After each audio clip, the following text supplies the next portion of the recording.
Learners, this is Habiba with Excel with me. If you like the videos, please do subscribe and like the channel. I will make best content videos in future also. So let's begin with our class, today's class, that is Pedagogy of Social Sciences, with the topic School Curriculum and Resources in Social Sciences, with the subtopic From Subject-Centered to Behaviorist to Constructivist Approach to Curriculum Development. In the previous class, we have discussed about subject-centered approach. What is subject-centered approach? The content will be given importance rather than the learner. There is a classroom setup where three basic elements are there, that is teacher, learner and the classroom. Here in the subject-centered, only subject or the content matter will be given importance. Knowledge will be overloaded so that learner gets so much burden. From that subject-centered, next decade we have approached to behaviorist. So let's discuss the behaviorist approach today. The behaviorist approach. Now what is behaviorism? Let's understand first. Behaviorism is a philosophy based on behavioristic psychology. This philosophical orientation maintains that environmental factors shape people's behavior. So what is behaviorism? According to the behavior, the people learn, they say. These behaviorists, what do they say? How the people will learn any new things? By observing the behavior, they learn. So according to behaviorist philosophy, behaviors can be studied in a systematic and observable manner. So behavior can be studied in a systematic and observable. Continuously, if you observe anything, definitely we will learn something out of it. So let's have the introduction here related to behaviorist approach. The behavior studied changes in behavior that are caused by a person's direct experience of their environment using the principles of classical and operant conditioning to explain them. When we discuss about behaviorism, there are two ways how we can understand. The behaviorists have given two ways. One is classical, second is operant conditioning. Classical conditioning and operant conditioning. So Skinner has given this, Ivan Pavlov, Skinner have given the classical conditioning theory. Operant also, Thorndike and all have given the operant conditioning, where punishment, through punishment and reward people learn. Here classical conditioning, stimulus and response, based on stimulus and response, the learning happens, they say. So the behaviorist approach made a deliberate effort to be scientific and therefore refused to discuss mental processes that might be involved in learning because they are not observable and could not be studied objectively. So what do behaviorist approach says? The whatever learning happens through behavioral changes we learn, they say. They did not give cognitive process or mental process importance. Objectivity will not be there, they say. We cannot see the cognitive thinking process and all, we cannot see. So behavior we can observe and learning can happen, they are saying. So let's understand Watson's definition here. The definition of psychology became that division of natural science which takes human behavior, the doings and sayings, both learned and unlearned, as its subject matter. So what do Watson says? That division of natural science, what happens? Related to human behavior, that is doings and sayings, what we do and what we say, both.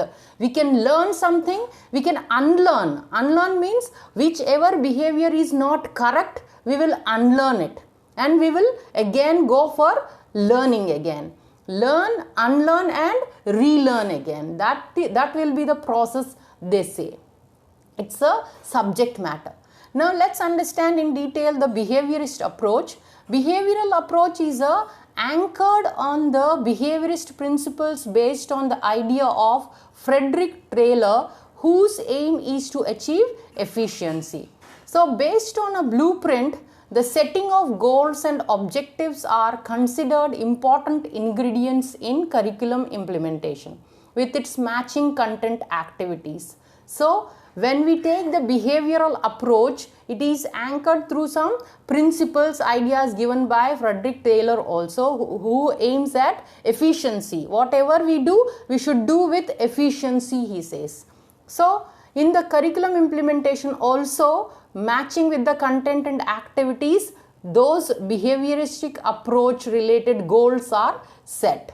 So behaviorism focuses on the idea that all behaviors are learned through interaction with the environment. Obviously, how man might have learned all these things? By interacting with the environment. Obviously, when he was wandering in the forest, food gatherer, how he has learned different things. Now we have come to this modern technology, means through the behavior people have learned with the environment.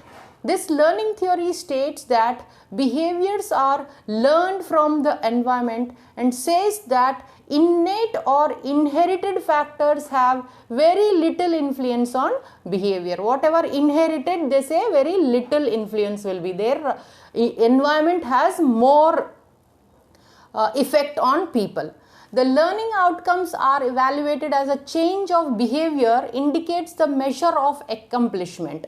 Human behavior is learned, thus all behavior can be unlearned and new behaviors learned in its place. So behaviorism is concerned primarily with the observable and measurable aspects of human behavior. Therefore, when behaviors become unacceptable, they can be unlearned. So whatever behavior, suppose I do something, people doesn't like that behavior. So what I should do? I should unlearn that behavior to learn new behavior. So behaviorism views development as a continuous process in which children play a relatively passive role. It is also a general approach that is used in a variety of settings, including both clinical and educational. So what behavior views that it's a development is continuous process, but with regard to children, they play very passive role. That means only whatever behavior is there, according to that learning happens. That means they don't use their much brain or mental capacity. It is a general approach that is used in a variety settings. So behaviorists assume that the only things that are real or at least worth studying are the things we can see and observe. So we cannot see the mind or the unconscious, but we can see how people act, react and behave. From behavior we may be able to make inferences about the minds and the brain, but they are not the primary focuses of the investigation. So behaviorists, what they assume, what they think, only thing that is real are the things which we can see and observe. We cannot see the mind, isn't it? What is happening in unconscious mind we cannot see, but we can see how people act, they say, how they will react, how they will behave. So from behavior only we can assume things, we can have the inferences related to what that mind might be thinking, what that brain says, that might be, we can take the inferences. So but this is not a primary investigation. The behaviorist does not look to the mind or the brain to understand the causes of abnormal behavior, assumes that the behavior represents certain learned habits and attempts to determine how they are learned. So what these behaviorists does not look into the mind and brain, they say, to understand the cause of why these abnormal behavior is there, that they will not assume. Assumes that behavior only represents certain learned habits only. Only it attempts to determine how learning can happen. What is happening in the abnormal mind, normal mind, they don't understand all these things. For example, your objective is to change learners' individual attitudes. Your goal or aim that at the end of your target certain time, students should be punctual, well disciplined and academically competitive. But upon evaluation, your objective was not realized. So therefore, if there is no change, no accomplishment. So what will be your objective? To change the learner or individual's behavior or attitude. What is the aim, end result, the targets in the certain time? What are the targets? Students should be punctual, they are disciplined, they should be academically competitive. So as a teacher, you have to look for another technique or strategy in order to achieve your aim. So another strategy also we should apply here. So therefore, behavior approach is the end view, focuses on the need for behavioral objectives to serve as guides to instruction as to determine whether its desires ends are realized. So in behaviorist approach, only behavioral observable things are there. Only it's a instructional idea or guide to change the behavior of the learner.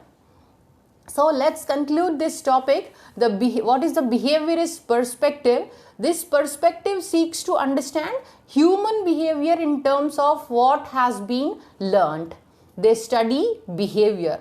They assume that all human behavior is a result of what has been learnt.